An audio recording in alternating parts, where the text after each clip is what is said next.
मुझे खुशी हो रही कि मैं यहाँ पर एक बार वोट मांगने के लिए और हमारे डेलीगेट्स को मिलने के लिए आया था, तो आप सबकी मुलाकात हो गई थी। आज फिर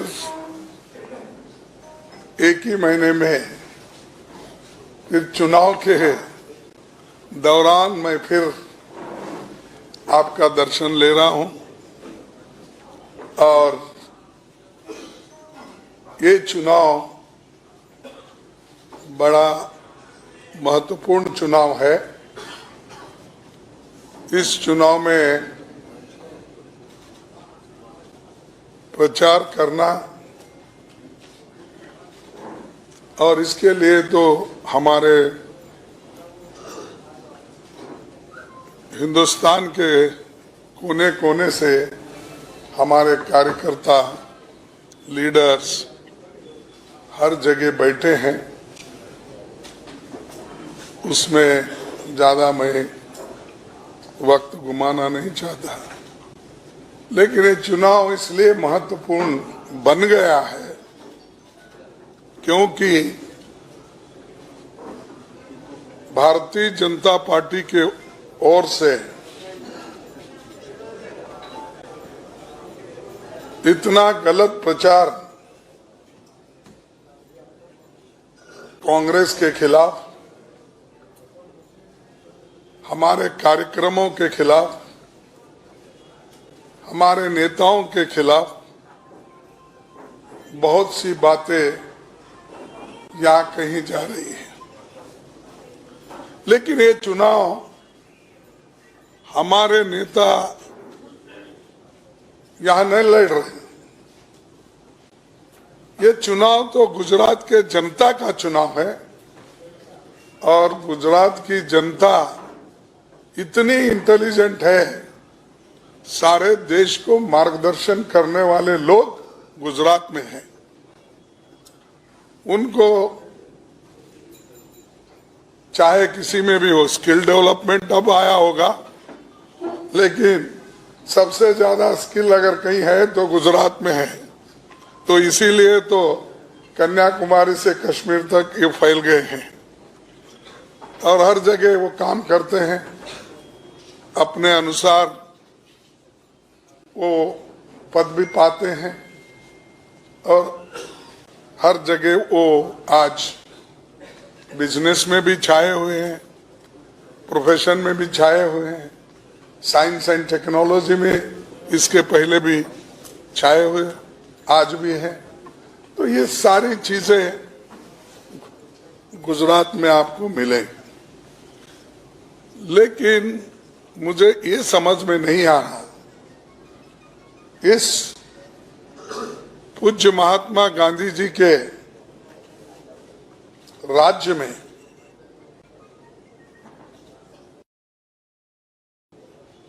यूं तो वो दुनिया के बादशाह है महात्मा गांधी जी, उनके लिए मैं सीमित नहीं करना,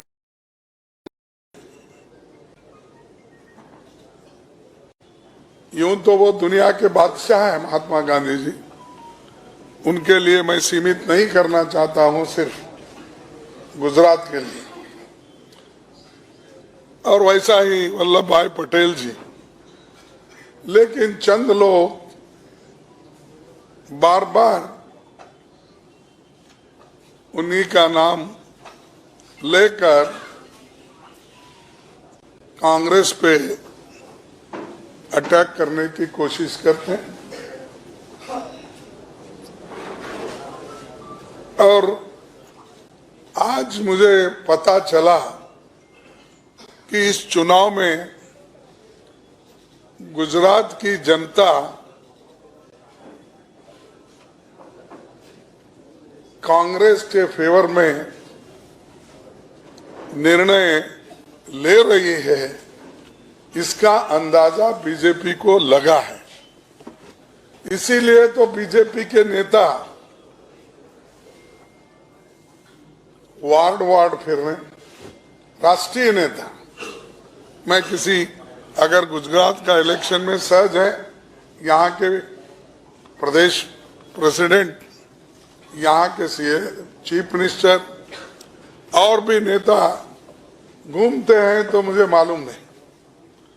और 27 साल के बाद आपको ये जरूरी हो रहा है कि खुद prime minister, home minister, 4-5 chief ministers ये सब आकर यहाँ भड़काऊ भाषण देकर लोगों को गुमराह कर रहे।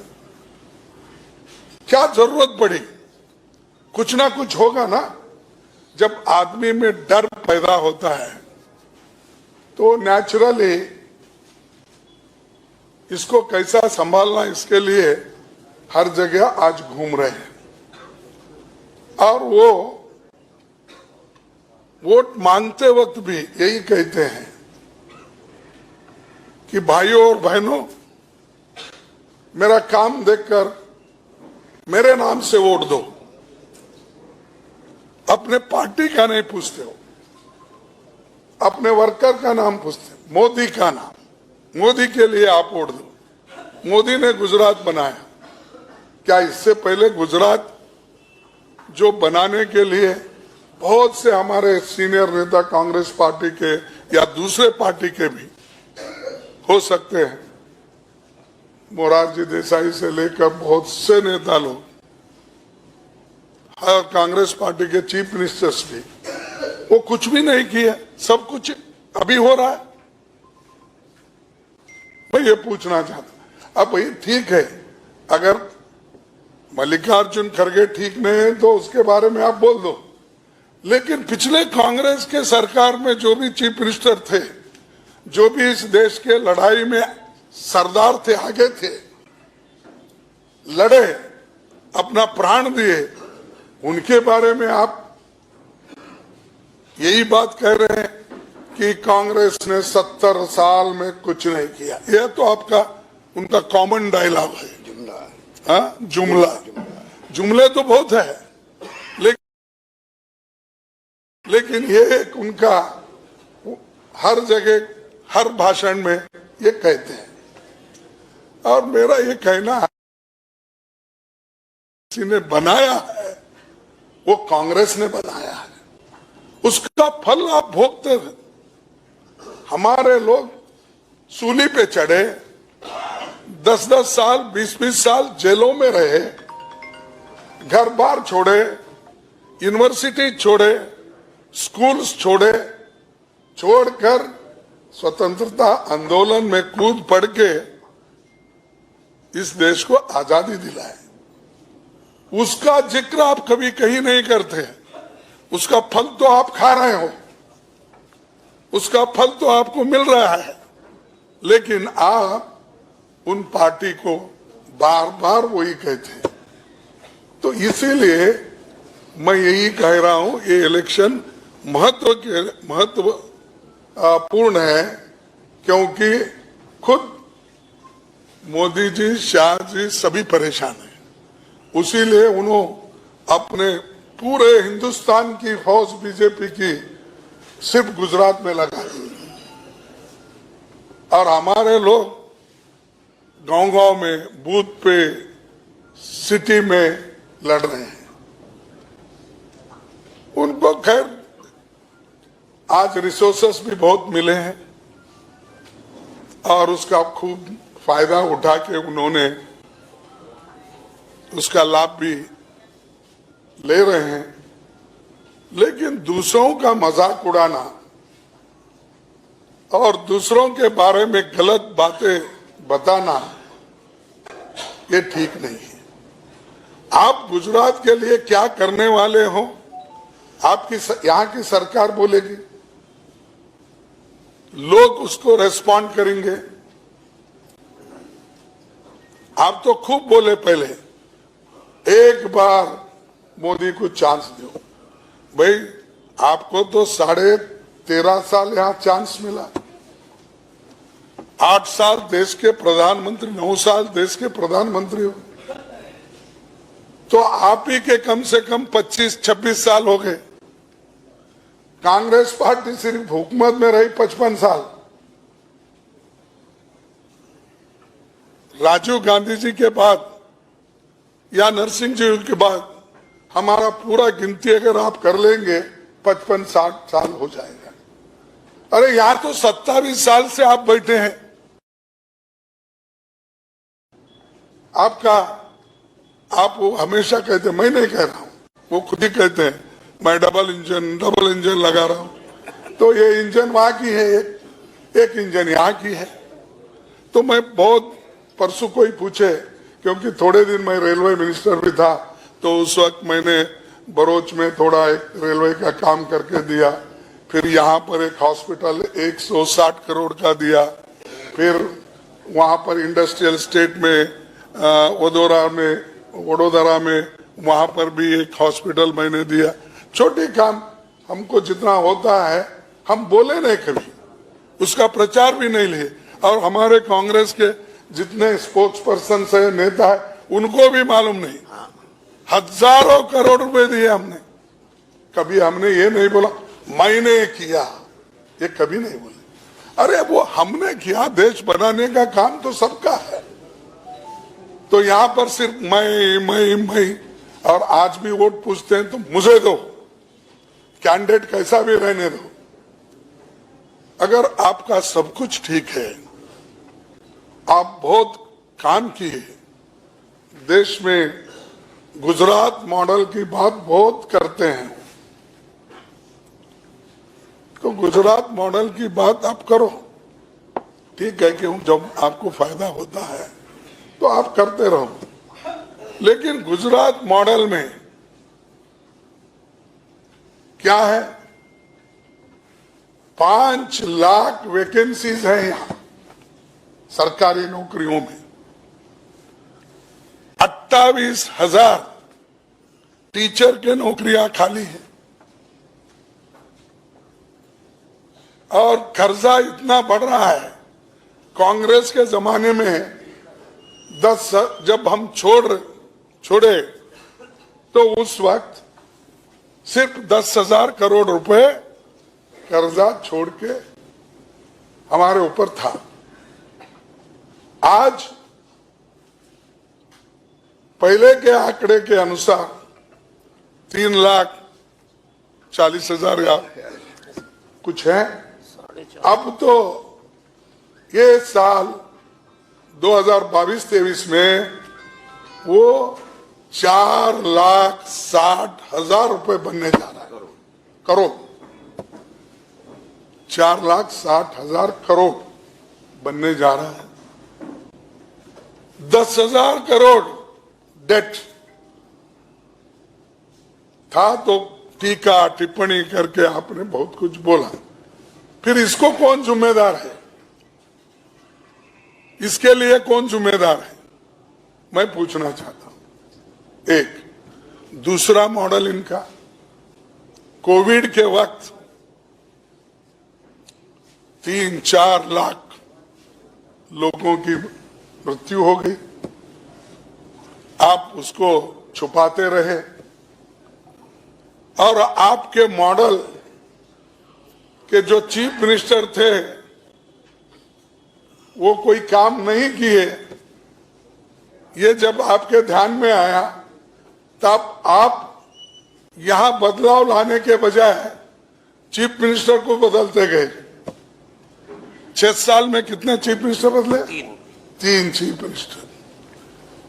अब इन्हों तो 13.5 और 8 कितने साल हो गए, इन्होंने बदले। लेकिन यहां 6 साल में 3 चीफ मिनिस्टर बदले। यानी 3 चीफ मिनिस्टर जब बदलते हो तो इसका मतलब है आप यहां कुछ काम नहीं किए, नहीं तो बदलने का सवाल नहीं था। और कोविड का समर्पक काम नहीं हुआ, इससे यही दर्शाता है। तो ये जो इनके मॉडल्स हैं, और टीचर की भर्ती नहीं,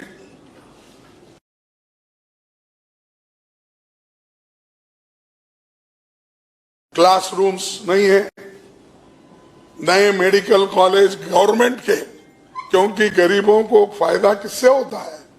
सरकारी स्कूलों से। सरकार जवाहरलाल नेहरू जी के जमाने में पंचवार्षिक योजनाएं बनाकर उन्होंने हर जगह स्कूल खोले, प्राइमरी स्कूल्स, हाई स्कूल्स किए, एम्स जैसे इंस्टीट्यूशन, आईआईटी, ये सब बना के देश को बनाए हो, फिर उन पे टीका करते हो।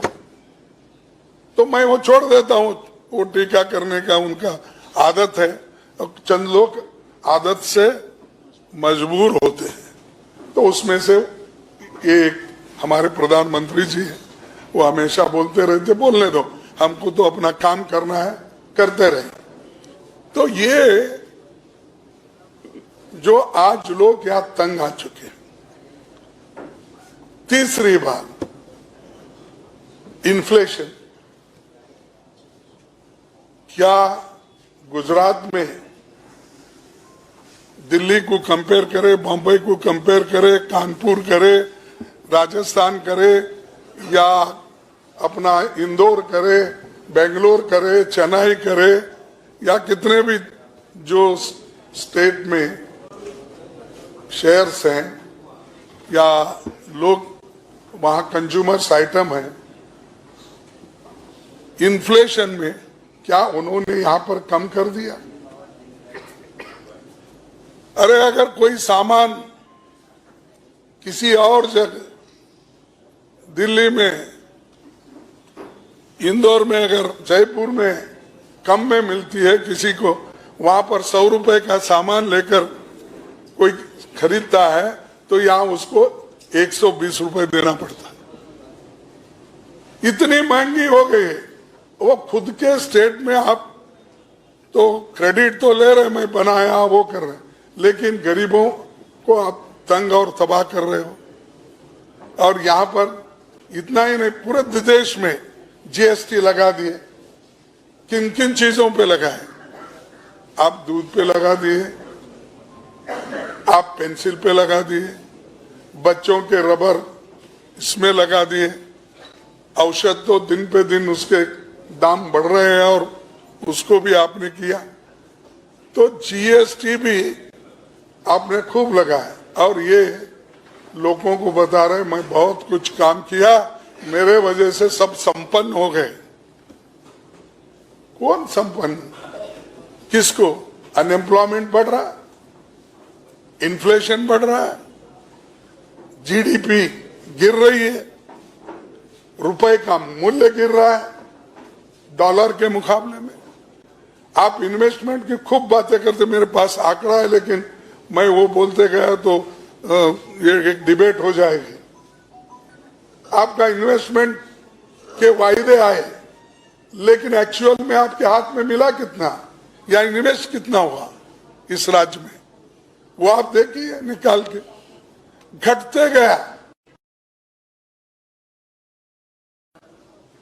अगर आप यहां अच्छा गवर्नेंस करते हैं या छोटे मोटे व्यापारियों को मदद करते हैं, यहां के इंडस्ट्रियलिस्ट को मदद करते, तो नेचुरली आपका इन्वेस्टमेंट ज्यादा आता था और छोटे मोटे व्यापारी या खुश है, स्मॉल स्केल इंडस्ट्रीज वाले खुश हैं, उनको भी आप खत्म कर दिया। तो यहां तो लाखों में है स्मॉल स्केल इंडस्ट्रीज। तो ऐसी चीजें सबको बर्बाद करके किसी को भी नहीं छोड़ा, महिलाओं को छोड़ा नहीं, बच्चों को नहीं छोड़ा, सामान्य जनता को नहीं छोड़ा, स्मॉल स्केल इंडस्ट्री वालों को नहीं छोड़ा। ये काम एक तरफ आप करते आ रहे हैं, दूसरे तरफ चुने हुए सरकारों को, इलेक्टेड गवर्नमेंट को, जनता के सपोर्ट से आए हुए सरकार को आप गिराते जा रहे हो।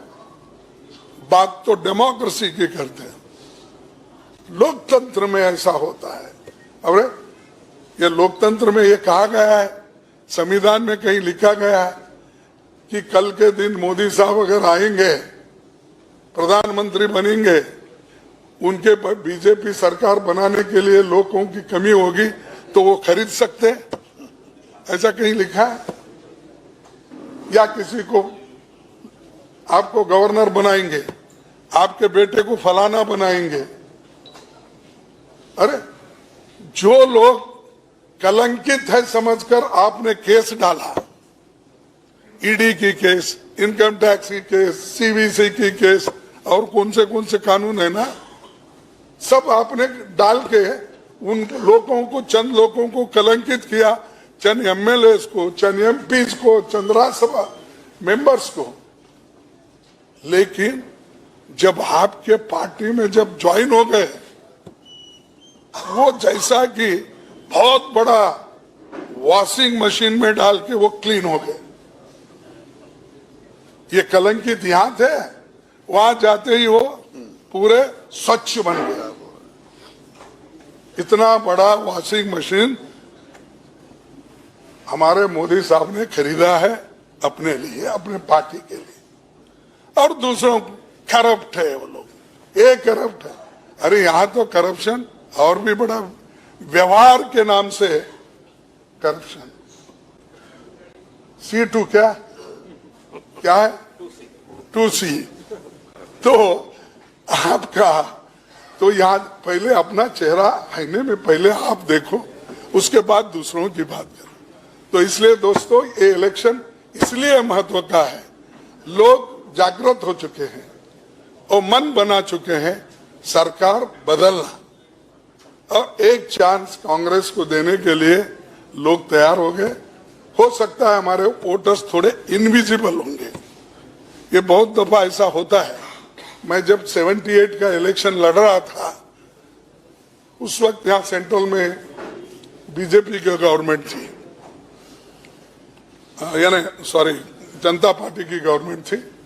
तो लोग डरे हुए थे कि ये कुछ ये हो। तब उस वक्त क्या होता था कि भीड़ कम आती थी भाषण। तब देवराज अरस हमारे चीफ मिनिस्टर थे, उनको पूछा गया, भाई भीड़ ही नहीं जम रहा आपका। तब उन्होंने कहा कि मेरे वोटर्स इनविजिबल है, वो दिख रहे नहीं, लेकिन जीत मेरी है। वो मैं भी एमएलए था, सेकेंड टाइम एमएलए के लिए कंटेस्ट किया।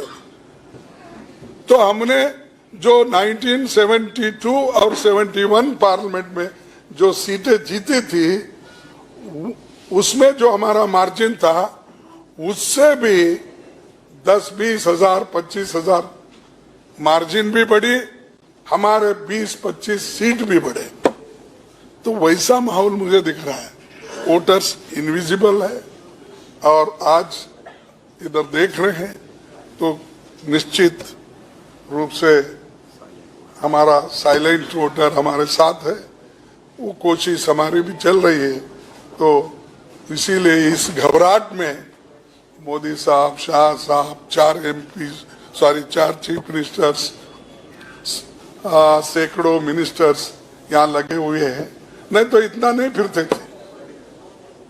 तो ये बात है। तो इसलिए मैं और यही कहूंगा कि वाले आने के बाद तो अभी राहुल गांधी जी खुद यहाँ पर आकर गए हैं, और हम हमारे पार्टी के यहाँ के स्थलीय जो लोकल लीडर्स है और हमारा जो इलेक्शन प्रणाली या मैनिफेस्टो, उसमें हमने कहा कि 500 रुपए पहले बोलते थे फ्री, फिर उसको लगा दिया 400, अब हो गया कितना 1050 नहीं 1100 से ऊपर, 1100 के ऊपर। ये है इनके वचन और जो कहते हैं वो बातें। फिर 300 यूनिट्स इलेक्ट्रिसिटी फ्री देने का, 10 लाख रुपए हेल्थ इंश्योरेंस का, 3000 इंग्लिश मीडियम स्कूल्स का, और फार्मर्स लोन 3 लाख रुपए तक माफ करने का, और old age pension scheme, old Spain employees के लिए ओल्ड पेंशन स्कीम जो लागू हो गया दूसरे हमारे राज्यों में, वो करेंगे। फिर हम 10 लाख जॉब क्रिएट भी करेंगे, सरकारी जॉब भी भर्ती भी करेंगे, करके 10 लाख युवाओं को नौकरी देने का काम भी हम अपने 5 साल में करेंगे। केजी से लेकर पीजी तक गर्ल्स एजुकेशन में हम फ्री करेंगे, और कोरोना के वक्त जो जिनकी कम से कम 4 लाख लोग अपना जीवन उस डिसीज में समर्पित किया, उसके लिए उनको 4 लाख रुपए कंपेंसेशन देने का हमने किया। और मिल्क सब्सिडी 1 पर लीटर सब्सिडी देने का हमने ऐलान किया है। ऐसे चंद आश्वासन हम दे रहे हैं, और आश्वासन हम जो भी देंगे उसको निभाएंगे भी। हमने पहले बोला था फूड सिक्योरिटी एक्ट ला के गरीबों को दे, लोग कहते थे ये कैसा देंगे, लेकिन हमने दिया। और उसी नरेगा के लिए बोलते थे ये तो लूट है, वो है, और वही नरेगा को आज कोविड में उन्होंने उसका फायदा उठाया का हमने किया। जो जो वायदे हमने किए उसको पूरा करने की कोशिश किए हैं, और ये भी हम करेंगे। और ये गुजरात का जो गांधी जी का गुजरात है, इसमें हम जो कहते हैं वो करते रहेंगे, और उनके आशीर्वाद से ये इलेक्शन भी हम जीतेंगे और जीत के दिखाएंगे, मेरा ऐसी आशा करता हूं। और आपको आखिरी में ये कहता हूं कि आज डॉक्टर जयनारायण व्यास जी, समीर व्यास जी, इन्होंने हमारे पार्टी को ज्वाइन किया, और इन उसूलों को देखकर, और जितने भी पुराने नेता हैं उनको कहीं ना कहीं गांधी जी का झलक, क्या बोलते, टच हुआ है। और खासकर जयनारायण व्यास जी ये बहुत इकोनॉमिस्ट एक्सपर्ट्स हैं और विजन वाले नेता हैं। उन्होंने बीजेपी छोड़कर आज कांग्रेस में ज्वाइन हुए, मैं उनका वेलकम करता हूं। और जो कुछ भी वो अब चुनाव में भी तो काम करेंगे, लेकिन इसके अलावा भी उनका जो भी मार्गदर्शन होगा समय समय पे हम लेते रहेंगे। बस इतनी बात मैं कहता हूँ।